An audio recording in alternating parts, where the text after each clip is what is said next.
Hello, good evening, and welcome to Iron Port here on Metropolitan Television. Iron Port is proudly brought to you by the Ghana Revenue Authority, GOIL PLC, Serene Insurance, Ghana Link Network Services, Meridian Port Services, MPS, and indeed Phoenix Insurance. The show is proudly powered by the Ghana Port and Harbours Authority-GPHA, and our media partner on this journey of a lifetime is the Business and Financial Times, the BNFT. Now, if you want to have a grasp of all that transpired on the show tonight, make a date and grab a Thursday edition of the BNFT, and you'll be able to see all that happened here on the show. Indeed, we are streaming live on our social media pages. On Facebook, we are live at Ghana Ports and Harbours Authority. Ghana Ports and Harbours Authority. Still on Facebook, we are live at Port of Tema. And on YouTube, we are streaming live at Iron Port Ghana. Iron Port Ghana. We shall be getting interactive with you, and so all you have to do is send us your messages and comments via our dedicated WhatsApp line, which is 0559 019 177. 0559 019 177. And when the time is ripe and I pick signals from the production team, we shall activate the phone lines for you to call in and contribute to the discussion. My name is Kennedy Mona. We are going for a quick break. When we return, we'll continue with the show. Please stay with us.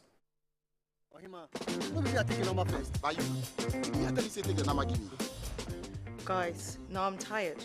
I'll go on a date with whoever gets here first. Princess, really? Okay, I come. Shut up! Mame,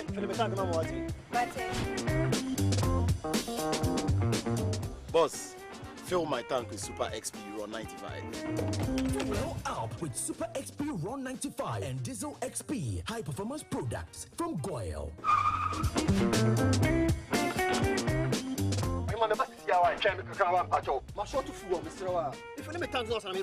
Sorry, Tony got here first, so I'm stepping with him. Oh, cut him. Hey, go for mommy. Choose Super XP Ron 95 and Diesel XP for an energizing driving experience. Always go for GOIL Super XP Ron 95. GOIL, good energy. GOIL is good energy. Electricity, then pay your taxes. Yeah, our taxes, our future.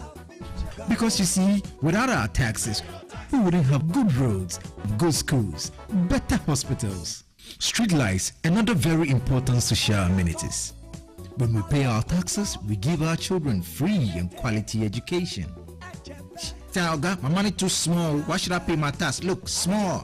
Salifo, it doesn't matter how small or big your business or income is, you still have to pay your taxes. The little taxes from each and every one of us, when put together, could give your community clean water or that deprived school with tables and chairs. Please pay your taxes. It is your responsibility. It is your civic duty. It is the law. Impressive factory. If only I had listened to you, I wouldn't have been in this mess. That devastating fire virtually wiped out the whole factory and my warehouse. Remember my misfortunes last year? Serene Insurance Asset All Risk Fire policy that I took were there to pay for my damaged stocks in the warehouse, and my machines that were affected by the flood have been replaced. My accident vehicle is back on the road thanks to Serene Insurance motor policy. Currently, my goods are on the high seas covered with their marine cargo insurance policy. I was just telling Ajima about Serene Insurance. Oh, Ajima, tell him more. As a road contractor, I make sure I do my contractors all risk insurance for the projects and then workers' compensation for all the workers on site. With Serene Insurance, they will make sure they will cover your unknown tomorrow today. Serene Insurance, a new face of insurance. Call us now.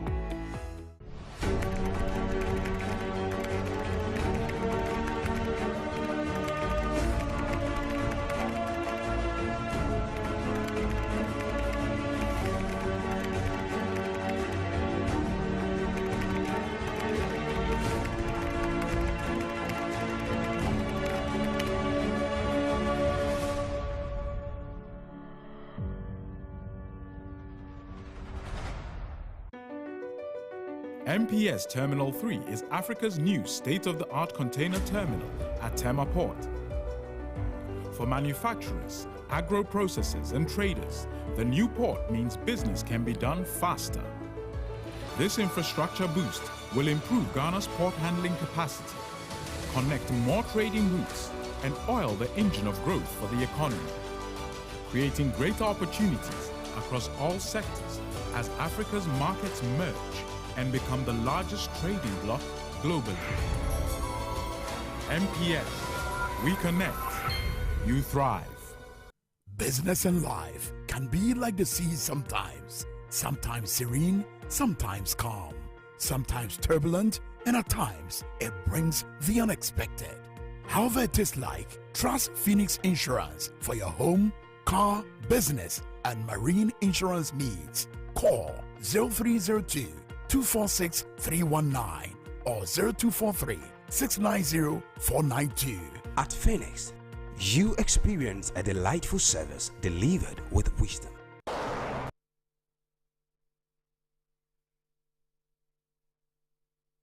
All right, so welcome back. We are now going to take a look at happenings in the port and shipping industry in the course of the week. And indeed, in the course of the week, the Ghana Union of Traders Association, GUTA, had cause to complain about some alleged harassment by the Ghana Revenue Authority. But the GRA has responded. We have details of that particular story for you. Plus the fact that 150 customs officers, that's preventive officers of the Customs Division of the Ghana Revenue Authority, also underwent training in counter-terrorism. We have that story as well.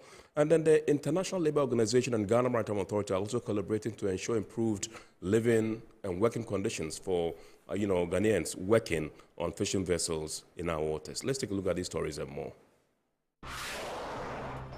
The Ghana Union of Traders Association has condemned the harassment of its members by officials of the Ghana Revenue Authority. In a press conference held in Accra, the president of the Ghana Union of Traders Association, Dr. Joseph Obeng, claimed that the GRA has established a task force to intercept goods and cargoes after they have been cleared, and this has become unbearable. He said cargoes bound for the Ashanti region are mostly affected by this activity. According to the GUTA president, this act is not a good look for the customs systems deployed at the country's ports and go a long way to derail trade facilitation. It could be recalled that a few days ago, our Ashanti region branch issued a press conference on this constant harassment and intimidation of traders in the region by GRE officers after their cargoes have passed through the due clearing processes at the port of Tema and release them to them. The GRA cannot assign any cogent reason for the harassment of the traders in the Ashanti region. The Ghana Union of Traders Association said it will no longer tolerate the interception of cargoes after they have left the port and other activities that frustrate the business climate in Ghana. With regard to the VAT invigilation, we detest the Rambo-style manner of infiltration and invasion of our privacy in our business premises by the GRA.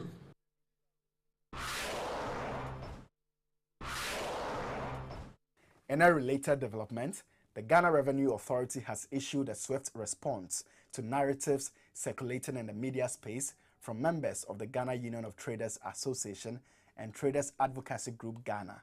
These narratives include the alleged harassment and extortion by GRA tax forces, as well as frequent arrest of goods by customs monitoring tax forces, eventually leading to payment of heavy penalties by traders. In a press release, the management of GRA provided some clarification on the subject. The authority indicated that the various lawful compliance and enforcement measures, such as the VAT invigilation exercise, has led to significant additional revenue gains in addition to checking non-compliant taxpayers. Additionally, the GRA says the Customs Monitoring Task Forces has intercepted many smuggling attempts and short collections, leading to added revenue gains. The Revenue Authority therefore urged the GUTA executives to impress upon their members to be compliant, as the GRA is continuously working to engage them to resolve their issues. The authority also urged the trading public to not hesitate to report any misconduct on the part of GRA officials during these exercises on number 0800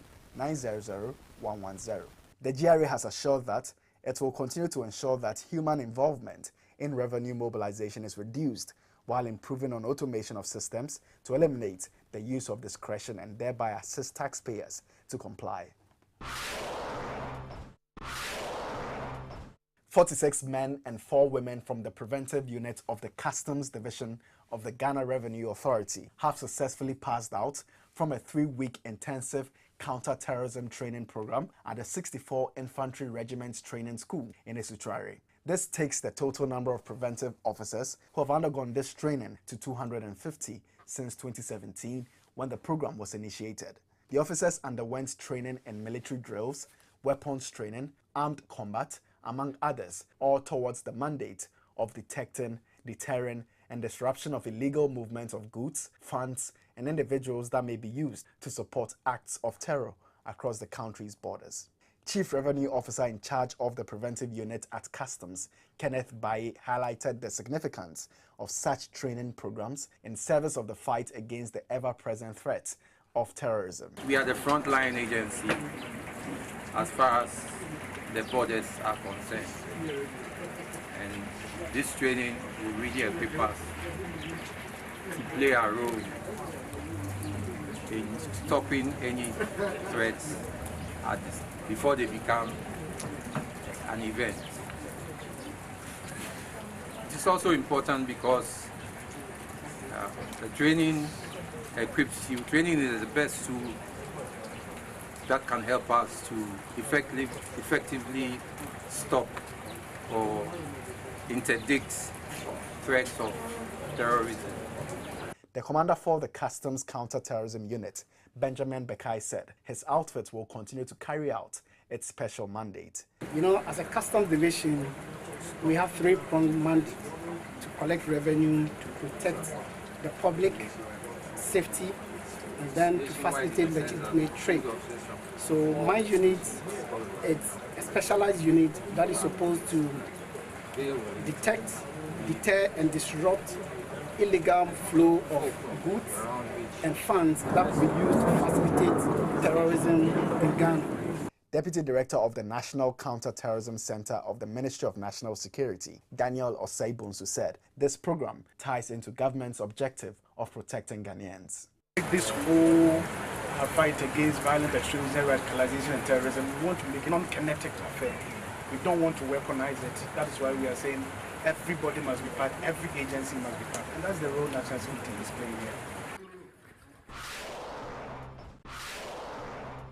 The Ghana Maritime Authority, in collaboration with the International Labour Organization, has held a sensitization forum for fishing vessel owners and agents in a bid to improve the living and working conditions on board Ghanaian registered fishing vessels. The aim of the forum is also to raise awareness and educate fishing vessel owners and their associated stakeholders about the pressing need to enhance the living and working conditions of fishers on board Ghanaian registered fishing vessels. The Director Maritime Services Division of the Ghana Maritime Authority, Kwabna Boache Boampong, highlighted some key initiatives and developments the GMA has undertaken to enhance the living and working conditions on Ghanaian fishing vessels. And through our collaboration with our Danish partners, as part of the third phase of our strategic sector cooperation on maritime, we have trained 10 instructors from the Regional Maritime University and the Ghana Maritime Authority. The instructors are ready to commence the basic safety and security training course for fishers, as was announced in one of our circulars, with the aim of certifying all fishers by September 2024.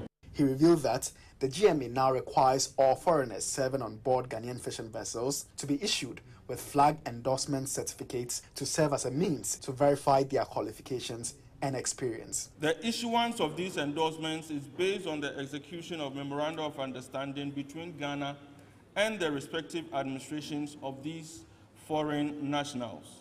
So these MOUs facilitate the mutual recognition of certificates and qualifications, ensuring that those serving on our vessels meet the required international standards. The National Program Coordinator of the International Labour Organization, Emmanuel Kwame Mensah, said the ILO is committed to decent working environment in the fishing sector in line with the Sustainable Development Goals. It so happens that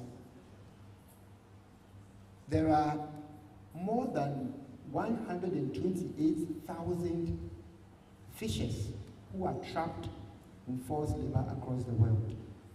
That means that the industry we are dealing with, fishing,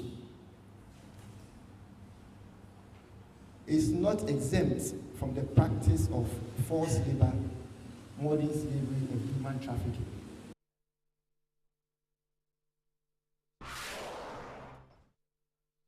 All right, so those were happenings in the port and shipping industry in the course of the week. We are now going for the word or phrase of the day. And remember, the word or phrase of the day has been fashioned to bring you up to speed with the terminologies and jargons we use in the shipping industry. Today's word is ballast tanks.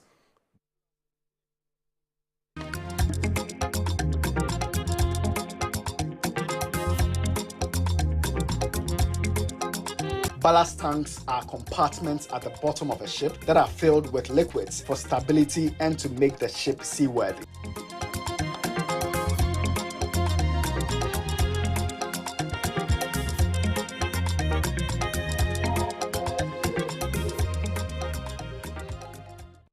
All right, welcome back. We are zooming into our discussion proper tonight, and tonight our topic revolves around the collaboration between the International Labour Organization, ILO, and the Ghana Maritime Authority, GMA. And the last story you saw tells it all. They are collaborating to ensure that there is improved working and living conditions for, crews on board fishing vessels. And what role should the owners of these vessels play to ensure that, people that work for them work in the most beautiful, conditions and circumstances.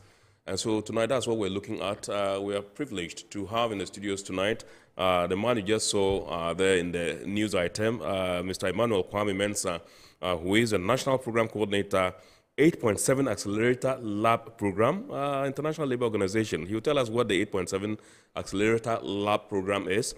And then we also have in the studios Mr. Audu Inusa, who is a Principal Maritime Administration Officer at the Ghana Maritime Authority, GMA. Let me say welcome to you, first of all, Mr. Mensah. Thank you very much, Ken. It's a Your pleasure first to be time on here. the show? Yes. Great. It's my first time on this show. We are happy to have you. Thank you. We are happy to have you. Great. And Mr. Audu Inusa, you are not a stranger to this particular show. You've been here before. We're glad to have you back. Thanks for having me. Great. Awesome, awesome. So tell us, first of all, before we zoom into the discussion proper, tell us about the 8.7 Accelerator Lab program. Good. So well, the words are symbolic. 8.7 is referring to target 8.7 in the Sustainable Development Goals. As you know, there are 17 goals. Each goal has a set of targets. Goal 8 is on decent work and economic growth. And International Labour Organization focuses on that.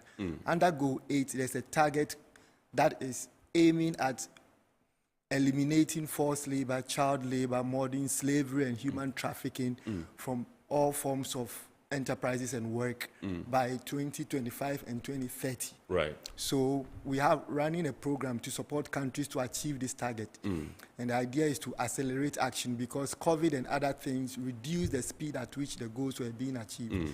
So now we just don't have to speed up, we have to accelerate. Right. And so the name of the program is 8.7 Accelerator Lab. Lab is the short form of laboratory. Yes. Testing solutions, making sure that they are scientific enough to bring the sustainable solutions we are hoping for. And the fishing sector is one of the areas that we are applying these principles. Now, 2025 is just around the corner. Are we getting there? All right. If you take a look at the pace at which we are going now, because you just made mention of the fact that COVID slowed things down a bit. Exactly. Yes. All right, so we keep in mind that these targets were set in 2015 under different conditions. And so things have changed. Right. So we don't want to say that we are not getting there, but we want to say that it's something that we have to keep pushing. Right. Excuse me. Yeah. Before COVID, a lot of things were happening. Nobody ever thought that we would end up wearing masks. Yeah.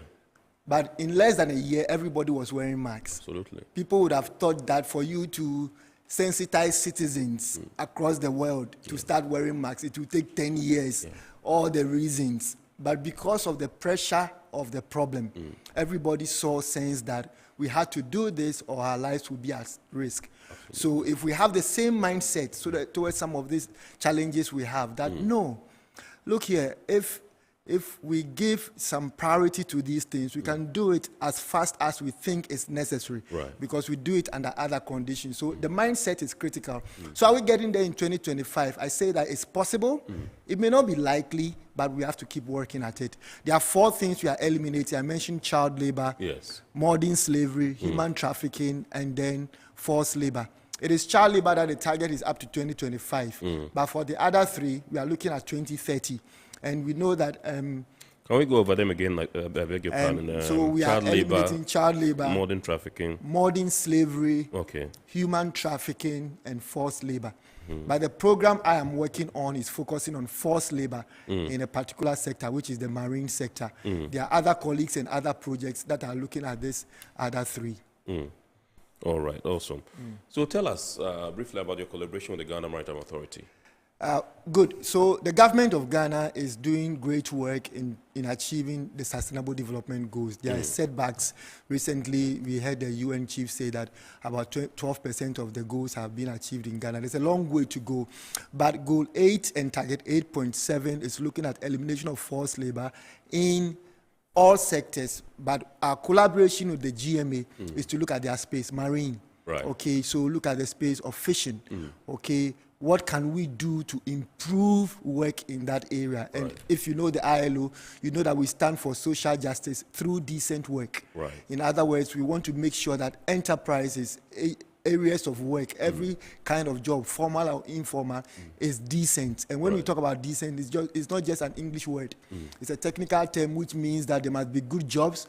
People are earning enough to take care of themselves and meet their family needs. They are not spending more than they are earning from their jobs. Then there's social protection, where there are economic emergencies like we have in many countries now because of inflation and other issues about COVID I've mentioned. I mean, the cost of living is increasing. Inflation is a big issue. So social protection for those who would have difficulties, safety nets. If people lose their jobs, where can they go to? If there are people who are now becoming casual workers because of unsafe employment. So social protection is another part of decent work. Then social dialogue, creating a platform so that employers and employees can dialogue and negotiate how to improve productivity and the well-being of workers. This is not a privilege. It is something that is a fundamental right of workers, and therefore employers should be also engaged in it. And social dialogue makes productivity to increase, so it's good for employers to. Then the fourth leg of decent work, if you like, we call it the fundamental principles and rights at work. And this means that things that are deficits to decent work, like let's say forced labor, human trafficking, issues of poor occupational safety and health, this must be eliminated. But key to this is the right for workers to freedom of association and right to collective bargaining. It's an important part of fundamental principles. So this gamut of interventions that the ILO does in the context of decent work is the package that we are trying to work out with GMA and see how we can apply them in the fishing subsector of the marine space. Right. Awesome. All right, let me come to Mr. Audu and find out from you what you're doing to ensure, a sanitized system where people working on board fishing vessels live and work in the best of conditions. Okay, so there is this convention that we are currently ratifying. We've initiated the ratification process, the C188 Work in Fishing Convention. So what the GMA has done is to implement the provisions of the Work in Fishing Convention prior to its ratification and implementation. Yes. So the issues that he mentioned, the overarching objective is to improve living and working conditions on board Ghanaian fishing vessels. Here, emphasis on industrial vessels. So what we have done is to ensure that the provisions of the C188 is being implemented. For instance, to ensure that fishers have a medical certificate before they embark. Fishers undergo some basic safety training. The water served on board is potable. The food served on board is wholesome. Their sleeping place is also habitable.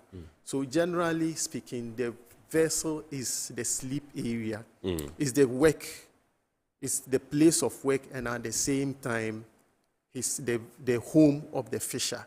So what the authority is ensuring is that just as when you close and go home, you have a place of rest. Yes, so the fisher's place of rest should also be habitable. And then your workplace too should also be decent enough. In other words, the conditions on board the vessels should not be less favorable to you, should not be less favorable to the fisher than is favorable to you. So whatever you are benefiting as an ashore worker should also be benefited by the fisher. That is the objective. as far as improvement of living and working conditions of fishers are concerned. Yeah. Have you had occasion where, disgruntled or embittered, fisher folk or crew members come to the GMA to report of unfair treatment, against vessel owners? Yes, but what happens is that the fishers are hesitant because of issues of blacklisting. But they normally do that through their reps, their unions. And also what the GMA seeks to do with this implementation of C188 is a dedicated line where fishers can send in anonymous information just to tell us what is happening in the industry. So, for instance, if there's no food on board, there's no water on board, we don't necessarily need to know who is making the report. So when the report is made that this vessel or that vessel had this condition on board, then our officers will get on board those vessels to ascertain whether those information are true or not. So these information come in all right, but normally they do so through the union representatives. While at sea, how easy is it to communicate if I am at sea and I am disgruntled, I'm unhappy about certain things on the vessel? Is it easy to just communicate and reach you? How do I go about it? Yes, per the C188, there should be, when an incident happens on board the vessel, first of all, you have to complain. There should be an onboard complaint procedure. So if the onboard complaint procedure doesn't work, onboard complaint procedure means that I am selling myself to my bosses on the vessel. Yes, so that is the first step. If you are not and they're going to get angry with me, and anything could happen to me. Exactly. So if you are not comfortable with that, when the vessel calls at port, you can make a complaint. But even before vessels call at port, seafarers, fishers use mobile phones, and they are able to send us messages even before vessels get to port. So by the time the vessel gets there, we have an officer who will embark the vessel to confirm whether the information that is received is true or not. Yes. Okay. So let me come to you and find out. I can see you are smiling. Do you have any kind of additions to make? Yeah, Ken. You pointed it out clearly. Yes. The work area, the workspace is not supposed to be an antagonistic field between the employer and the employee. Yes. It's not supposed to be like that. It's supposed to be an area where there can be dialogue. How we are seated here and conversing. I mean, if I owed you and you were asking me of your money, it shouldn't be a fight. It's not wrong. So that's what we want to encourage with this social dialogue idea. And like Inisa mentioned, the conventions of the International Labour Organization, as you would know, they were established through a tripartite process. Governments, employers across the world, and workers across the world. In fact, symbolically, when the ILO's doors were being opened as an international agency on labor issues, there were 3 lockers that should be open at the same time. Governments alone cannot do it. Employers alone cannot do it. Workers alone cannot do it. So social dialogue is something that we have to encourage practically on the ground. That if an employer has a problem with an employee because of the work ethic, the person is not working effectively, there are too many excuses. It must not be done secretly. You must be able to call a meeting and the person would be there, just like, in any fair environment, you share. I know that this can be challenging, but this is where we have to head towards. And in some places, it works out if we are keeping in mind that social justice means that everybody gets a fair share of the productivity we have contributed to. Then for you to get a share, you must contribute to the productivity. Absolutely. And if the productivity is being reduced because you as an employer you are abusing the rights of workers. You are demotivating them. Right. Okay, if there are no workers, the job cannot be done. And if there's no employment, workers can also not get into it. Yeah. So it's a shared responsibility. Absolutely. And this is the culture that increases productivity across the world, which we must bring, if it's not there already, or which we must improve in the fishing space. And we are happy that the GMA, like has been very clearly explained, is in the forefront of this, collaborating with other government agencies, the Labour Department, the Fisheries Commission, the employers group, and then the workers group are all involved. So we are heading towards this line, and I think that the progress that we are making is showing that something significant can happen by the time this program is completed. Awesome. So I just wanted to tell us the position or the assessment of the ILO of Ghana's fisheries sector. Okay. So I'll do it a number of ways. The first one is what has been mentioned. Yeah. Ratifications of convention is a clear show of political will that a government is ready and committed to deal with an issue. Ghana has ratified all the fundamental conventions. There are 8 fundamental conventions that we have. Ghana has ratified all of them. But Ghana is yet to ratify Convention 188. That is the Work in Fishing Convention. Right. This is a sectoral convention. It is focused in a particular sector. So the ILO is encouraging that the provisions in these conventions are very applicable in the space in Ghana and goes a long way to confirm the efforts that are being put in place by partners. But ratification sends a clear signal that the country wants to take head-on measures to deal with it. Sorry. So it's one of the areas where we are able to reflect on a country's commitment. Right. And we are hoping, like has been mentioned, that the ratification will be done as early as possible. We are aware that it has gone through a number of processes, stakeholders, sensitization, which normally takes a long time, has been done as much as it has. I'm aware that Cabinet has looked at it and they have okayed it, and that's a very major step because they have to look at it critically and pros and cons and everything. So if it has gone through that stage, then that's a big progress that has been made. It has entered into Parliament, and the relevant committees might be looking at it. We want to encourage. We know next year is a very tricky year, so we should move as much as possible to do it. This will now mean that we have to put in specific measures of implementation. What we are doing now is fine, but I mean, there's a difference between training and the real soccer match. Right. Okay, so although preparations are being put in place, there's a tripartite committee that is trying to bring all partners together. There are standards, maritime circulars are being sent around, and instructions. Ratification of the convention will provide a playing field to set out clear mechanisms and measures by which you can be monitored and supported.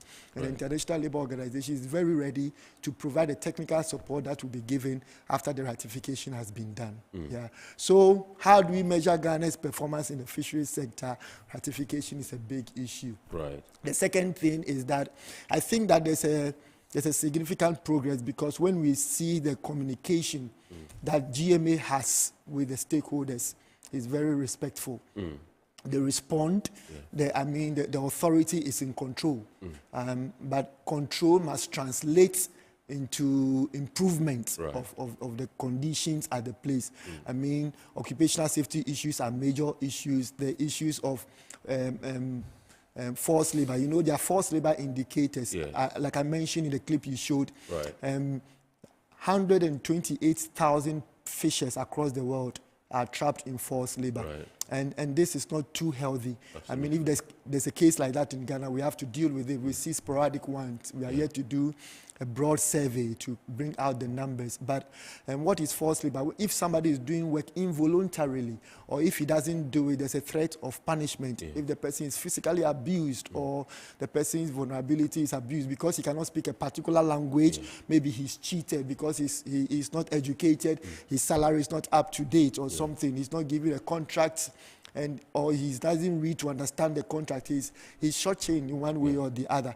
These are things that we hear about them here and there, and we think that measures should be put in place to deal with them.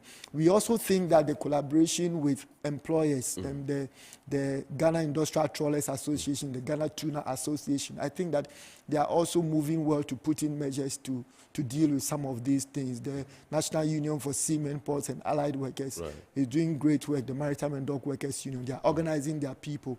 Many of the fishers in Ghana will not maybe pass them as university graduates or high academic intellectual people, but they have the experience. Sorry, today I don't know what has happened to my cough. They have the experience, and they are chased after because they can do the work. We need to improve their skills in terms of formalizing it, and that's a gap that I see GMA working towards together with the partners. And it's not just the GMA, if you permit me. I mean, the Fisheries Commission is also doing great work. I think that they have put measures in place to ensure that before the licenses are renewed, certain standards will be met. I mean, and there's a connection between illegal, unreported, and unregulated fishing and this issue of labor standards. And as we try to fill in the labor standards, these things can also be met. From the way I'm speaking, you notice that it's a 50-50 thing, but the ratification of the convention will move the country very much ahead. Awesome. All right. Let me come to Mr. Audu and find out from you, in all of this, if there's supposed to be, a sanitized system where working conditions and living conditions aboard vessels can be, attained, there's a enormity of responsibility on the owner of the vessel. Can you tell us what role they can play in our quest to achieve this? So before I come to that, let me mention that with respect to the ratification process, like he mentioned, a number of things have been done. What we are currently awaiting is the parliamentary approval. Once we get the parliamentary approval, what we need to do is then to deposit an instrument of ratification with the ILO, and then we're done with the ratification process. But prior to that, we are also guided by the Ghana Shipping Act, the Labour Act, and also the C-180 that I mentioned. The convention itself, it gives you the leverage that you don't have to wait till it is implemented, it is ratified before you start the implementation. So we have started the implementation process. In August last year, there was a committee to look into the objective of the committee. The task was to make recommendations for the improvement of living and working conditions of fishers. The committee subsequently became a tripartite represented by the workers. That is made up of the Maritime and Dock Workers Union, the National Union of Seamen, Port and Allied Workers, and then the employers represented by the Ghana Tuna Association, and then the Ghana Industrial Trawlers Association. On the part of government, we have the Ghana Maritime Authority, the Labour Department, and also the Fisheries Commission. So this tripartite made some recommendations. Now to the substantive matter, as a fishing vessel owner, if we say a vessel is seaworthy, it goes beyond only the hull and the machinery. It also includes the living and working conditions on board.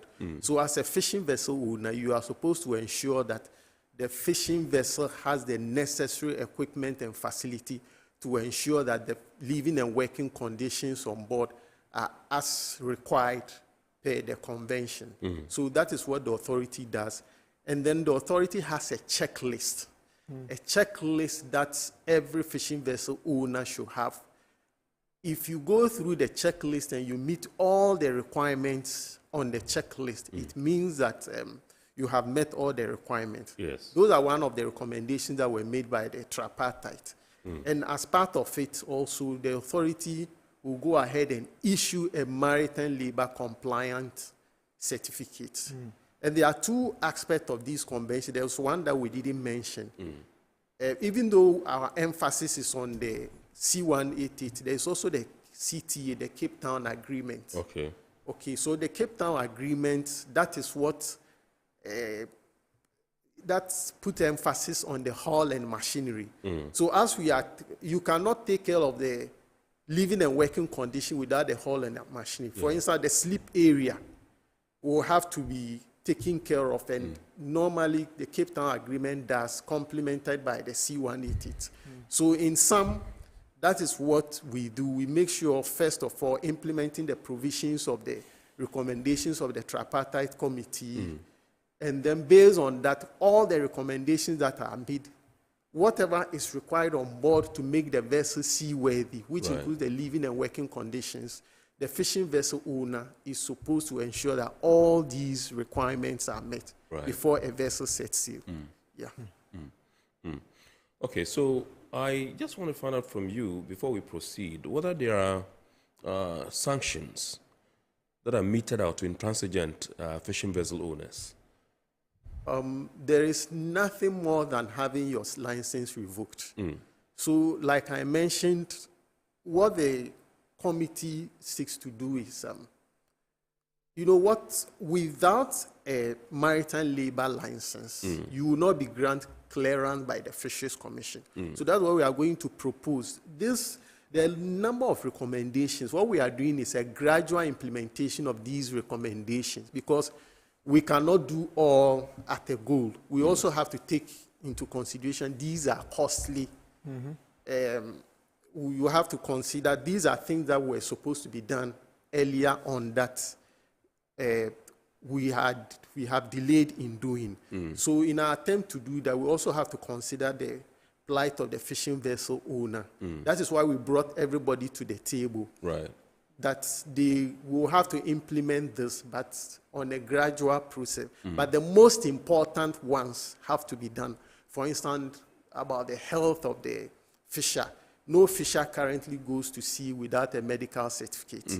No, the sleeping area has to be, every fisher should have a mattress. You don't have two people or fishers sleeping on cardboards. And the safety aspect of the fishers, safety training aspect of fishers. Currently, we have an agreement with the Regional Maritime University. All we are doing is awaiting they have requested for some items, and I'm certain by the end of this month we should get them those items. Once these items are in place, then there is nothing that prevents the commencement of the safety training and security training for fishers. So all these, in sum, are supposed to help in the process of ensuring better living and working conditions for fishers. Safety and security training. One thing that has been outstanding for decades now that we've always talked about is, a research vessel for people to work in, particularly for the Regional Maritime University. It's been a long-standing issue. And now the GMA has agreed to perhaps provide them with, these items that you said they've requested for, to ensure that they have, effective safety and security training for some of these fishers and all that. Are you thinking towards the acquisition of a vessel, research, for purposes of, further training? If I'm not putting you on the spot. Yes, but that is more for the merchant navy. Yes, and government is in talks with the government of the Republic of Korea.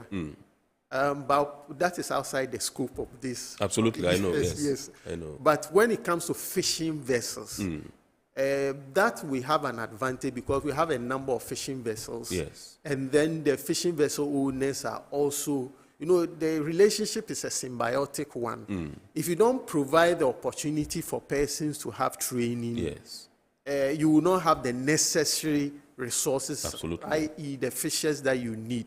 And also resources are also drawn from the canoe, the inshore. So by the time they come into the fishing vessel, industrial fishing, they know how to mend nets. A number of the basic requirements or competence that they need, they already have them. Right. The only thing they need is to be put on board industrial vessels to also pick the fuel. And the good news is that you don't have a bare boat or a bare vessel where you are going to recruit a new fishers on board. So you already have some on board, and others join, and there is knowledge transfer. So in these ones, we don't have too much challenge there. What probably we may have challenges at the officer level, not at the rating level. Or the officer level, our fishing industry now is manned by foreigners, but also with the cabotage LI 2438 coming into the LI 2438 coming in force. One of our objectives is to ensure that Ghanaians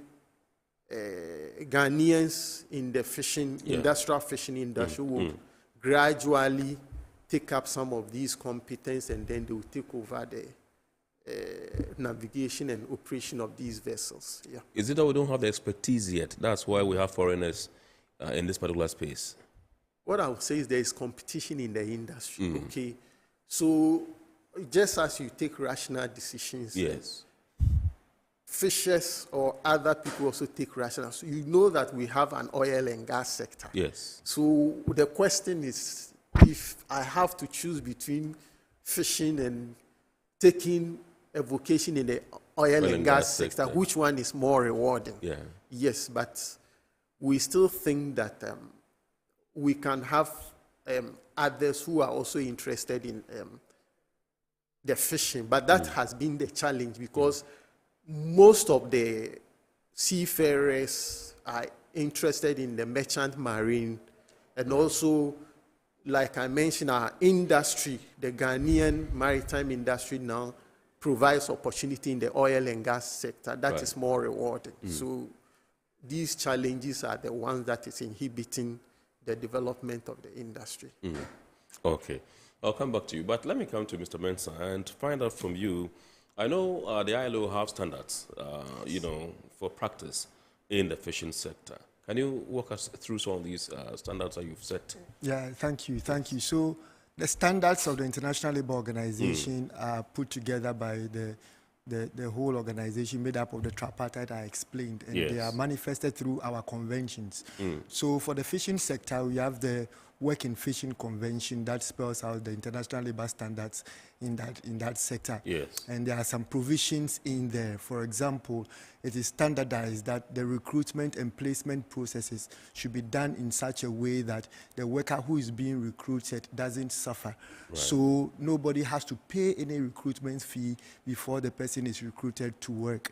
That means that measures must be put in place to ensure that if somebody needs a job and is being taken to a job, he doesn't have to pay in some money before he does that. That's an important standard. And that's reflective in the other standard that mentions issues about there must be a personal agreement, contracts, okay? It must be signed. It must be read by the worker, if you like, 1 or 2 days before he even signs and comes up. And I've mentioned to you that many of our fishers, it's not just in Ghana, in other parts of the world, in terms of their academic levels, it's not like somebody who has done a PhD, for example. And so sometimes they are taken advantage of, and we think that this is something that we should look at. It's standardized across the world.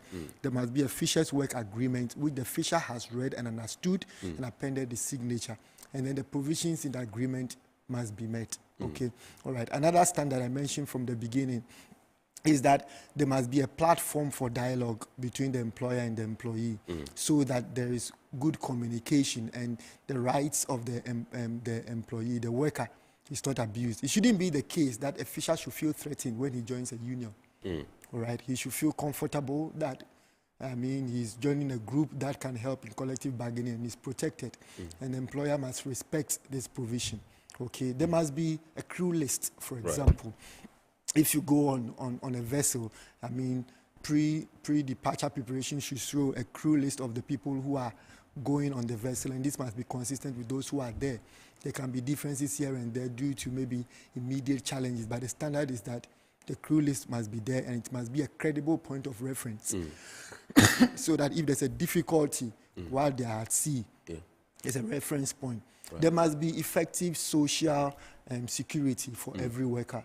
Okay, whether the worker likes it or not, his social security must be paid. Absolutely. So that when he finishes his working period and goes on pension, he has something to fall onto. And like we talk about, it's not just pension issues. I mean, health issues and social protection is important. So these are some of the key standards that we talk about. And allusions have been made to the issue of accommodation and food. It must be adequate. It must not be different from what you enjoy when you are not on the waters. I mean, fishing is a hazardous occupation compared to many others. The ILO has recognized that. Therefore, we must go the second mile to ensure that when fishers are out there, they have what it takes to protect them and keep them healthy and safe. The standard is that the accommodation of the fisher must be comfortable enough to keep him in health while he is at sea.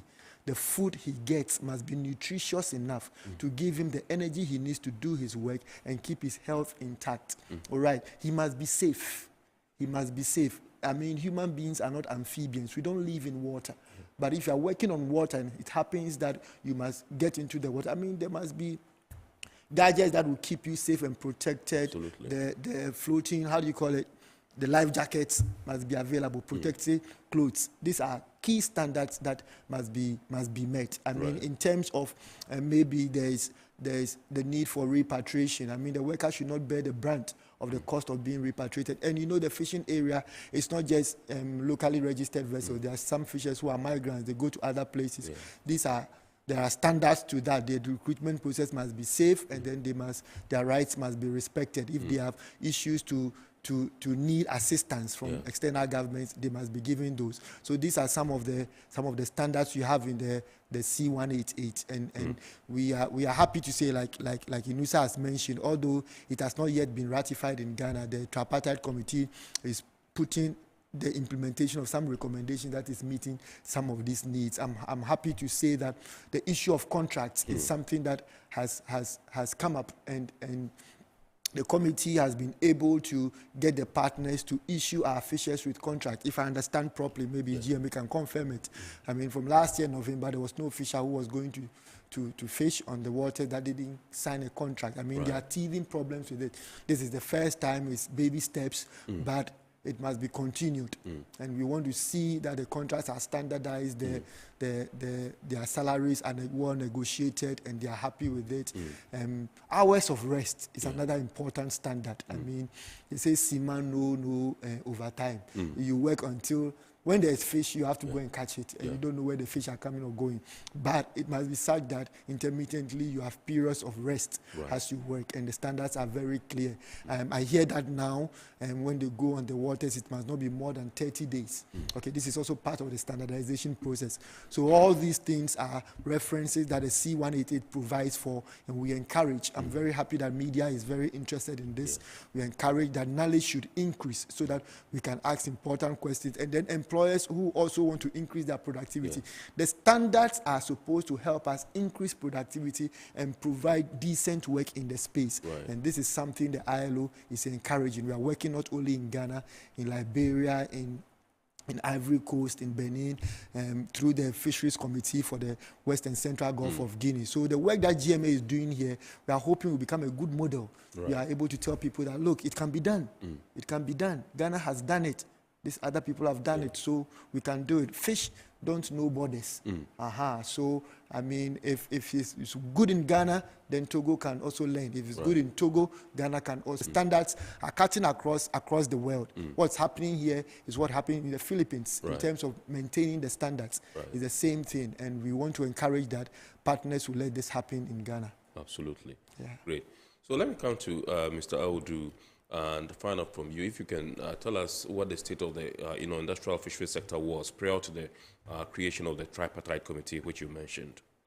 Yes, so those are some of the things that Mr. Mensah mentioned. Okay, so for instance, there was no fishers' work agreement. There was no prior to embarkation. You just get on board and you start working, especially with the trawl vessels. there was no basic safety or security training. Some of the vessels that we got on board, for instance, what I observed was 2 main food are served. It's either rice or gari. Yeah. And water, sometimes the water isn't portable. It's inadequate for even household chores. Like I mentioned, the situation on board the vessel should not be less favorable to the fisher. So whatever that you are enjoying, you just ask yourself, what is it that I'm enjoying as an ashore worker? They are the same thing that the fisher is supposed to enjoy. Yes. So protective clothing were not there. They just, you see some of them in Chaliwati, they just, whatever they wear, that is what they use on board the vessels. The sleep area was some so of no them, personal protective equipment while they are on duty. Exactly. The sleep area wasn't that habitable because some of them galvanized, they were sleeping on cardboards, the water wasn't potable, like I mentioned earlier. Some of them, they stay, throughout their time that they stay on board, they don't have their bath. Wow.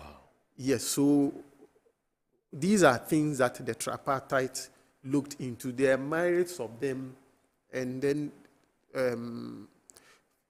even with the medical chest, a number of these I won't call it a medical chest, but a first aid box, and some of the medications were even written in Chinese that you can't even read. Yeah. But the recommendations, so these no medical chest, there is nobody who is even trained in administering medical first aid or medical care. So these are some of the conditions that we had on board. And then the fishers themselves, like I mentioned, no basic, no security training. Yes. Yeah. Well, but so far, since the creation of the committee, things have improved, like you mentioned earlier? Okay. Yes. Yeah. All right. Yeah. So, for instance, like the fishers, for the contract like this, we now have the fishers' work agreement. The fishers' work agreement has to be signed between the fishing vessel owner or his representative and the fisher. And that should be given to the fisher 24 hours prior to. He's steady. Yeah, he's steady. He's signed first by the fishing vessel owner and then given to the fisher. The fisher looks at it. If he's okay with it, if he doesn't understand it, he gives it to somebody who he trusts to be able to explain the content to him. And in the Fisher's Work Agreement, a number of the things that Mr. Mensah mentioned in it, for instance, the rest hours, the minimum rest hours should not be less than 10 hours. Yeah. Yes, and these rest hours should not be divided into more than 2. And one should not be, and dividing it into more than 2, one shouldn't be less than 6 hours. Right. And the objective is that at least the average human being, even if you don't sleep at all, at least you should have at least 6 hours of sleep, rest. Yeah. Yes, sleep. That is why it was done that way. Yeah. And I also mentioned the issue of medical chest. A maritime notice has been issued. Also, if you look at their wages now and what they were taking in the past, the wages has been enhanced. And there is an aspect of it that should be dependent on the catch.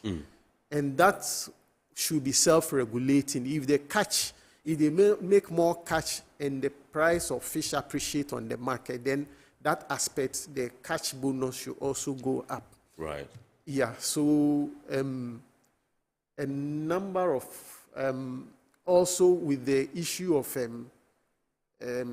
having the sleep area being tidy, the toilet also should be kept in a clean and a hygienic manner, to have a certificated cook on board, to ensure you don't just ask anybody at all to cook. The recommendation of the tripartite is that whoever is preparing the food should be a certificated cook. If they don't have it, we are ready to assist them. The National Vocational Training Institute, the TVET, they will have to come back if they don't have them. We can organize a training program for them with TVET so that they will have this training also for their cooks. And also, like I mentioned, online complaint on board.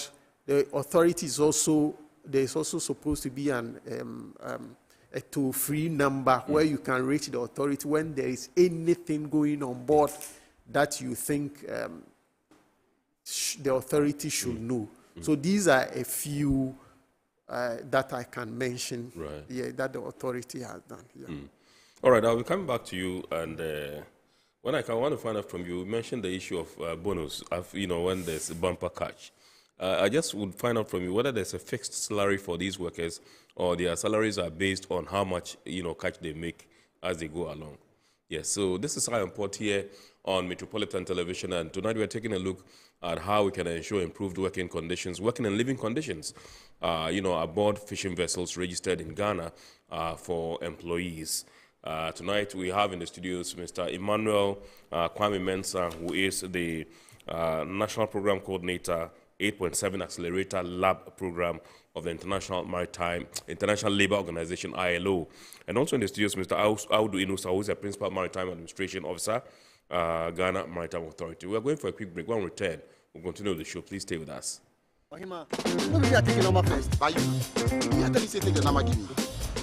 Guys, now I'm tired. I'll go on a date with whoever gets here first. Princess, really? Okay. Shut up!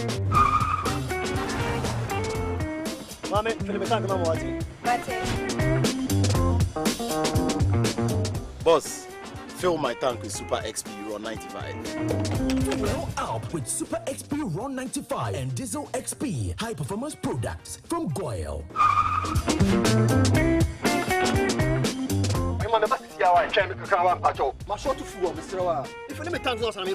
Sorry, Tony got here first, so I'm stepping with him. Oh, cut him. Hey, Choose Super XP Ron 95 and Diesel XP for an energizing driving experience. Always go for Goyle Super XP Ron 95. Goyle, good energy. Goyle is good energy. Electricity, then pay your taxes. Yeah, our taxes, our future. Because you see, without our taxes, we wouldn't have good roads, good schools, better hospitals, street lights, and other very important social amenities. When we pay our taxes, we give our children free and quality education. Talga, my money too small. Why should I pay my tax? Look, small. Salifo, it doesn't matter how small or big your business or income is. You still have to pay your taxes. The little taxes from each and every one of us, when put together, could give your community clean water or that deprived school with tables and chairs. Please pay your taxes. It is your responsibility. It is your civic duty. It is the law. Impressive factory.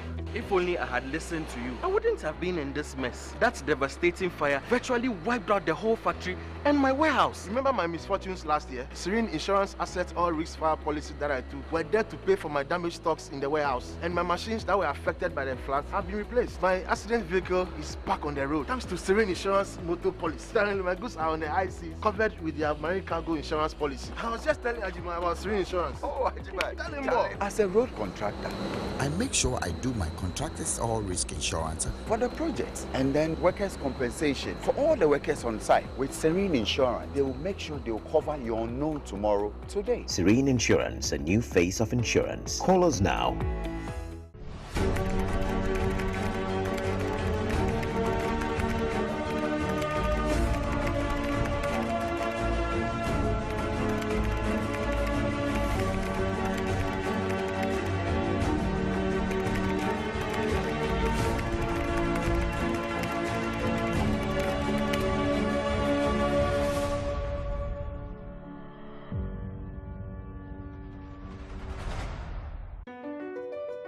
MPS Terminal 3 is Africa's new state-of-the-art container terminal at Tema Port.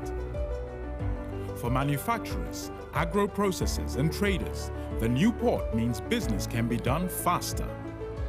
This infrastructure boost will improve Ghana's port handling capacity, connect more trading routes, and oil the engine of growth for the economy, creating greater opportunities across all sectors as Africa's markets merge and become the largest trading bloc globally. MPS. We connect. You thrive. Business and life can be like the sea sometimes. Sometimes serene, sometimes calm, sometimes turbulent, and at times it brings the unexpected. However it is like, trust Phoenix Insurance for your home, car, business, and marine insurance needs. Call 0302 246 319 or 0243 690 492. At Phoenix, you experience a delightful service delivered with wisdom. All right, welcome back. Tonight we are taking a look at how to ensure improved living and working conditions for, on board Ghanaian fishing vessels. And like I said earlier on, today we are joined in the studios by Mr. Emmanuel Kwame Mensah, who is the National Program Coordinator, 8.7 Accelerator Lab Program, International Labour Organization, ILO, and indeed Mr. Audu Inusa, who is a Principal Maritime Administration Officer at the Ghana Maritime Authority. They are the two gentlemen we are having a discussion with tonight. We're taking a look at the role of the owner of the vessel. And I said I was going to come back to you and find out from you, whether there are fixed salaries for these workers aboard these vessels or on board these vessels, or whether their salaries are, calculated based on the amount of catch they make as they go along. Yes, so the fishing industry... Before you continue, let me announce the phone lines. I've been told by the production team that the time is right for us to activate the phone lines for you to call in and contribute. And the line, the number to dial is 020-552-8353. 020-552-8353 is right here on your screen. You can call in and contribute to the discussion. Yes? Yes, so the fishing industry has some peculiarity of its own. So there are certain things that are not fixed. Okay, apart from the basic wage. Right. Yes, some of the benefits, basic wage, social security, but the other allowances, they are not that fixed. Yes, so it depends on the share, the catch that is made. But currently, what the industry does is, at the beginning of the year, they decide, okay, what should be what should be the fixed overtime rates, what should be the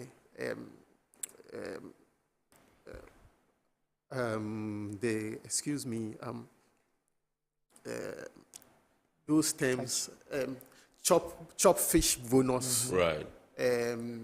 So these ones, they decide on them, and then that would determine what the total wage or pay of the fisher is. Yes, okay. But what we are advocating for is that. What we are advocating for is, hold it there. Let's go and welcome Richard, who is calling us from Takoradi, and when we return, you continue from where you left off. Yes, Richard. Good evening, sir.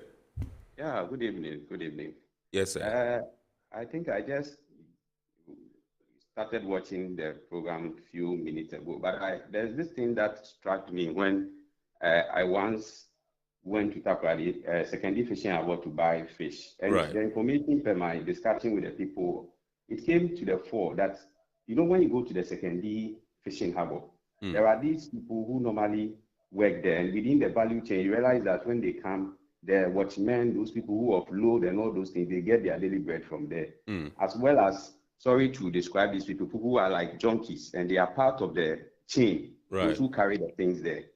And for the discussion, it came to the fore that there are people who become a nuisance to the community whenever there is that break period when they are told not to go for the fishing. So within that 1 month, these people don't have any food to eat, and these junkies have to come out to the public, to outside the fishing harbour, to come and get something to eat and steal and do all those things.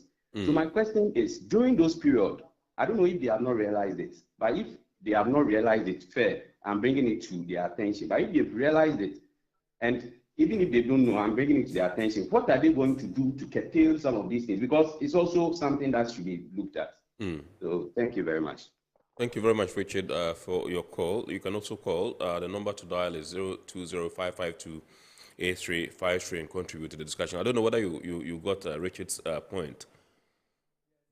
Yes. I understood the question. I'm not too sure if I have an answer, but I think he's talking about the challenge that happens in terms of livelihoods when the close season is on, and if you like, the Goro boys don't have space and they have to come. What is being done about it? They wreak a lot of havoc. The fishing area is for fishers. Yeah. I mean, just like the studio is for media people. So if a non-media person enters the studio and he has a problem, I mean, he's not praised, or I mean, do you get my point? So I think that the point has to do with making sure that the space for working is for fishers, and that intruders who have a challenge have the least opportunity to enter there. But this is a broader conversation of livelihoods and challenges in terms of close season and other periods like that. Yeah. Yes. Okay, I understand we have another caller from Takoradi. Let's go for it. Good evening, sir. Good evening. Yes. Okay. So Stephen, my name is Stephen. Yes, please go ahead. Okay. So I had a submission from Mr. Awudu. I think I've met him a couple of times during the sensitization of the cabotage at the Atlanta Hotel. Yeah, so like I was saying, I had a submission of Mr. Awudu. Yes. Please, can you hear me? Yes, we can hear you, Stephen. Yeah, Mr. Awudu made a submission. Yes. Concerning the vessel owners.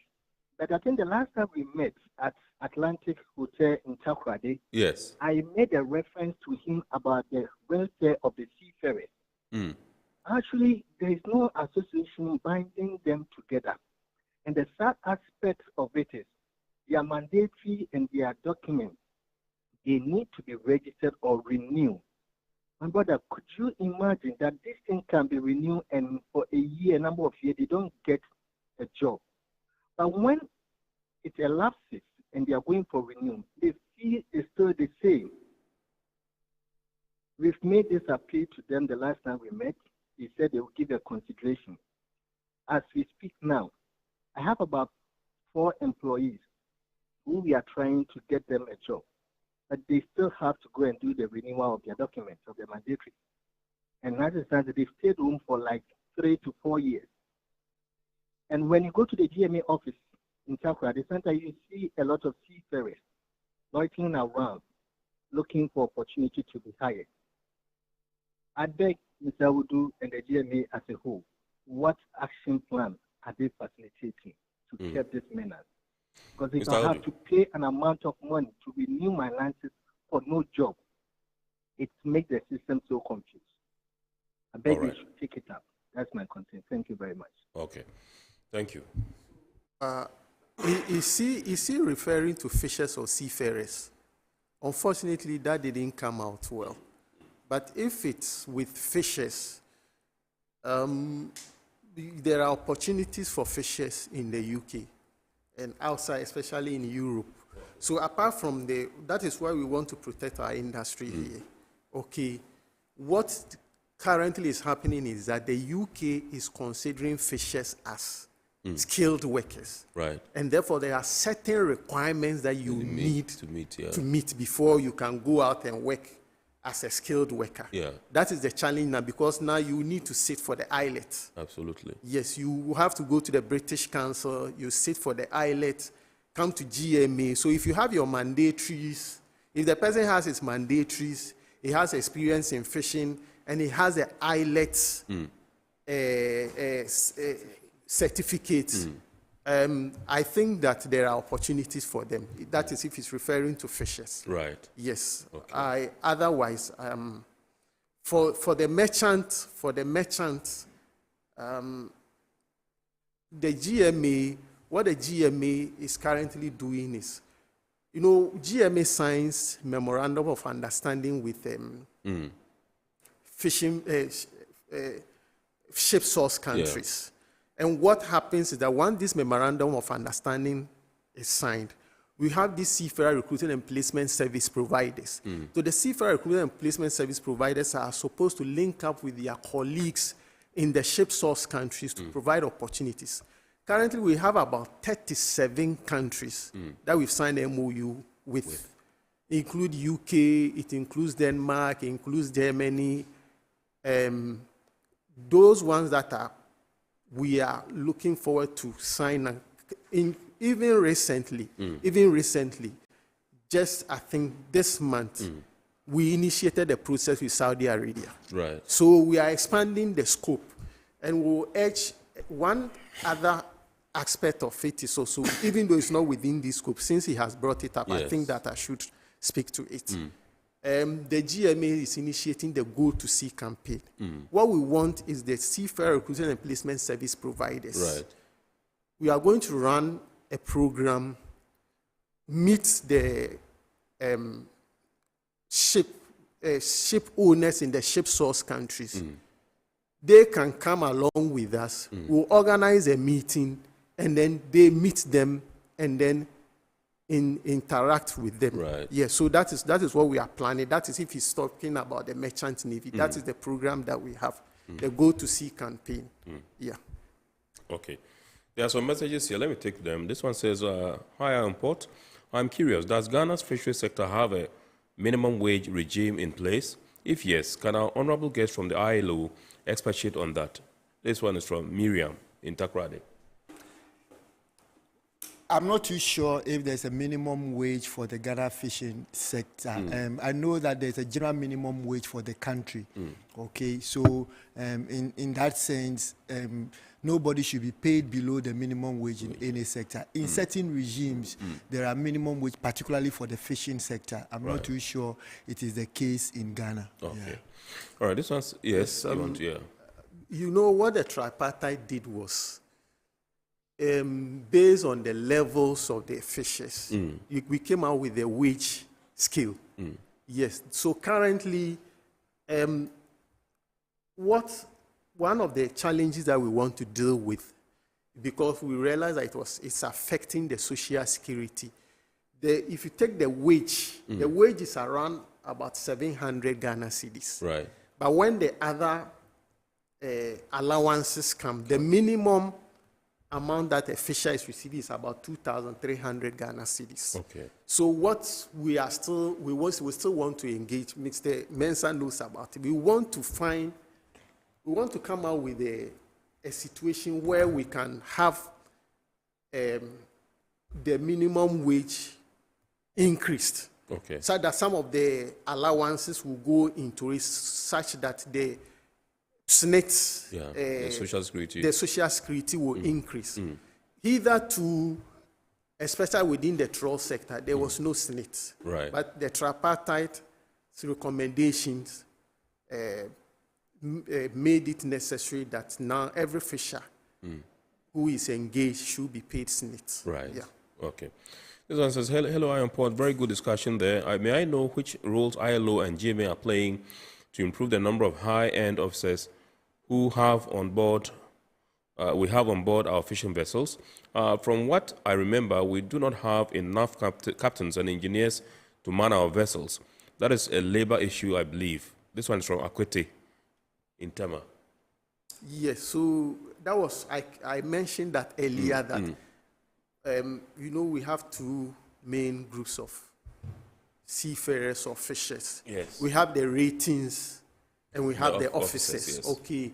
So currently there is no Ghanaian fisher on board. So that's what we are saying that gradually under the cabotage regulation, there should be a system where these fishing vessel owners will ensure that these positions, there are Ghanaians who will take up such position, and then in future, probably they will be able to take over the industry. Right. Yes, so it is required under the cabotage that fishing vessel owners should do that. 50% of all officers, especially in operational position, are supposed to be Ghanaians under the cabotage regulation. Right. Yeah. Abu in Akusumbo says, recently we had another case of a boat accident on the Adan River where some people drowned. This takes the toll of boat accident-related deaths in the past 6 months to a worrying number. How much is GMA looking into such issue? And what does the organization intend to do to help safety across our water bodies so these accidents don't happen at the frequency they do. Okay, so this information should have been taken by our technical division, but let me provide some information. Right. Our technical division have started going to the boat centers and are conducting trainings and also marking load lines on these boats to ensure that they don't overload them. But you see, what happens is they are satellite communities. Some of these communities are very small. Right. And even when you are, when there are issues of surveillance of these waters, once the patrol boat passes these areas and you don't see them, then they have their way. So that is one of the challenges that we have, because these boats normally are very small and they don't hit to warnings and safety regulations. So like I mentioned, our technical division since last month have embarked on a number of sensitization at the boat centers, Abotuase, Yeji, Dambai, and then, some of... Captain Inusa and his team? Yes, Captain Inusa and his team. Do we have a caller? I understand we have a call. Hello, good evening.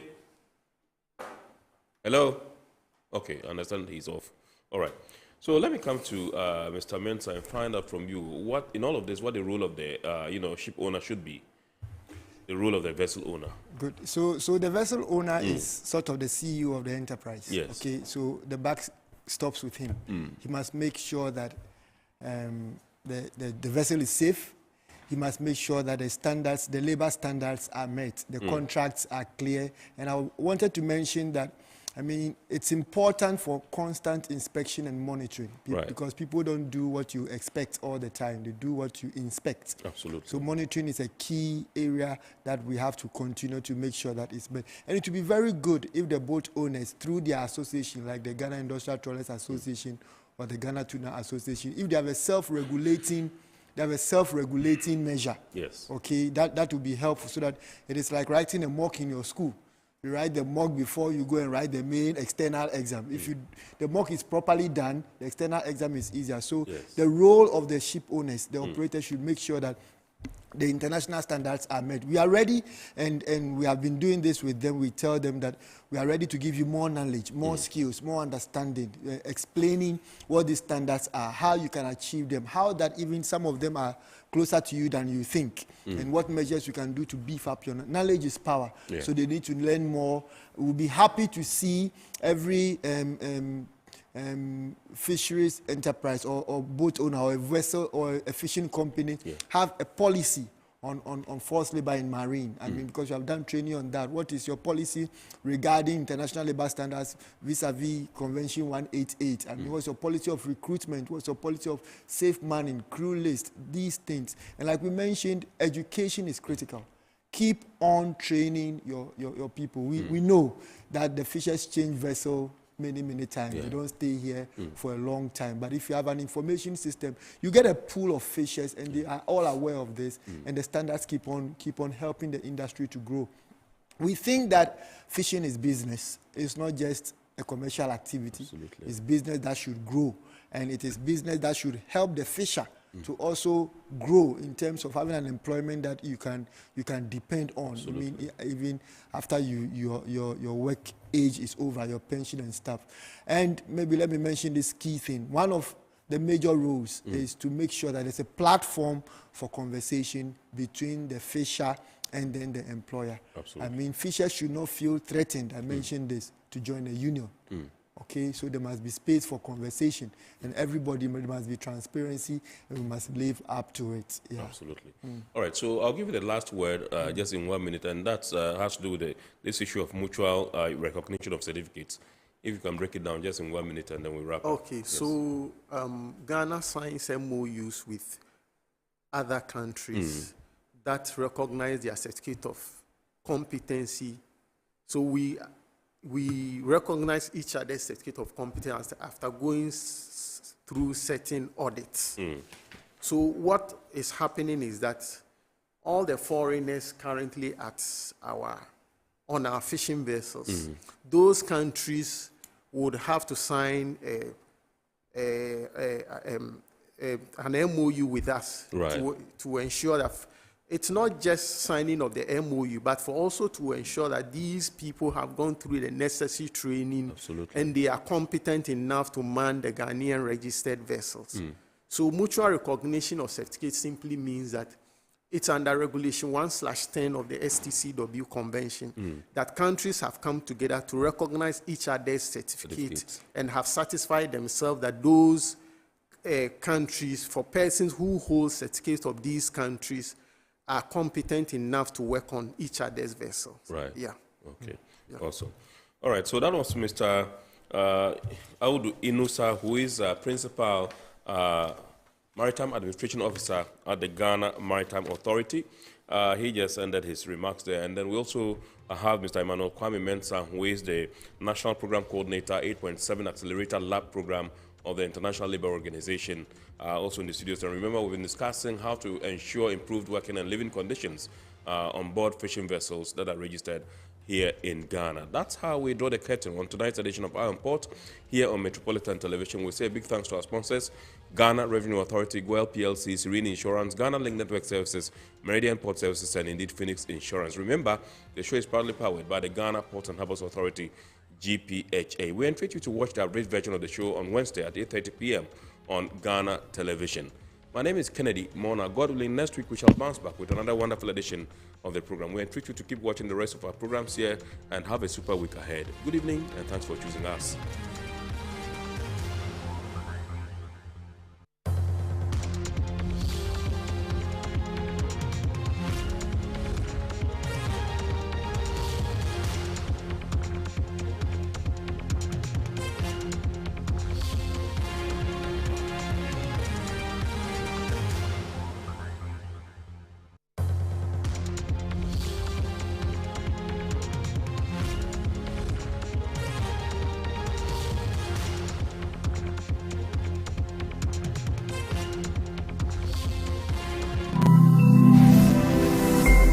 Metro